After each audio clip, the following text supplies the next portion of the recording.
সংস্কার ও জাতীয় নির্বাচন প্রশ্নে রাজনৈতিক দলগুলো এখনো এক হতে পারেনি।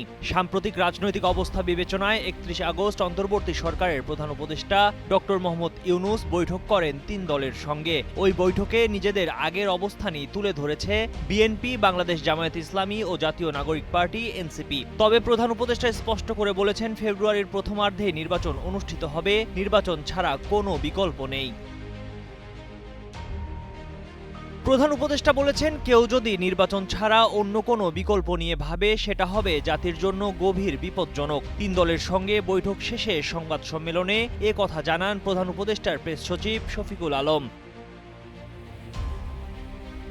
বৈঠকে বিএনপি জানিয়েছে, আগামী বছরের ফেব্রুয়ারির প্রথমার্ধে সংসদ নির্বাচন চায় তারা।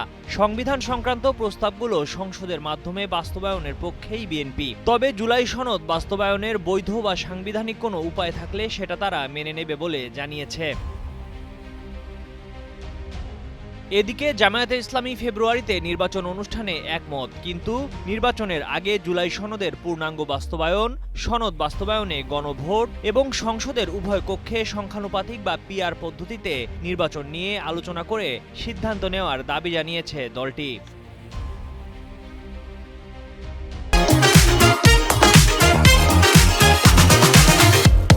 এনসিপি বলছে, তারা চায় আগামী যে নির্বাচন হবে সেটা যেন গণপরিষদ নির্বাচন হয়। প্রধান উপদেষ্টার সঙ্গে বৈঠকের পর বিএনপি মহাসচিব মির্জা ফখরুল ইসলাম আলমগীর সাংবাদিকদের বলেন, ফেব্রুয়ারির প্রথমার্ধে জাতীয় সংসদ নির্বাচন হবে বলে প্রধান উপদেষ্টা আশ্বস্ত করেছেন। বিএনপি আশা রাখে, প্রধান উপদেষ্টার ঘোষণা অনুযায়ী নির্বাচন হবে। এনসিপির জ্যেষ্ঠ যুগ্ম আহ্বায়ক আরিফুল ইসলাম আদিব বলেন, জুলাই সনদের আইনি ও সাংবিধানিক ভিত্তির জন্য আগামী নির্বাচন যেন গণপরিষদ নির্বাচন হয় এবং নতুন সংবিধান প্রণয়ন করা হয়। বৈঠকে সে বিষয়টি তুলে ধরেছেন তারা। এদিকে জামায়াতের নায়েবে আমির সৈয়দ আব্দুল্লাহ মোহাম্মদ তাহের বৈঠক শেষে সাংবাদিকদের বলেন, দেশের বর্তমান পরিস্থিতি, নির্বাচনের প্রস্তুতি, নির্বাচনকে অবাধ, সুষ্ঠু, অংশগ্রহণমূলক করার জন্য করণীয়, জুলাই সনদের পূর্ণাঙ্গ বাস্তবায়ন, নির্বাচন বানচালের ষড়যন্ত্র ইস্যুতে খোলামেলা আলোচনা হয়েছে। প্রধান উপদেষ্টার বরাত দিয়ে প্রেস সচিব বলেন, ফেব্রুয়ারির প্রথমার্ধে একটি অবাধ, সুষ্ঠু ও উৎসবমুখর নির্বাচন অনুষ্ঠিত হবে।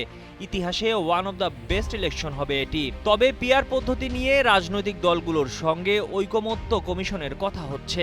বিষয়টি কমিশন গণমাধ্যমকে জানাবে। অর্থাৎ শেষমেশ নির্বাচন ইস্যুতে দলগুলো তথা বাংলাদেশের রাজনীতি কোন দিকে মোড় নেবে, সেটার জন্য আরও কিছুটা পথ অতিক্রম করতে হবে।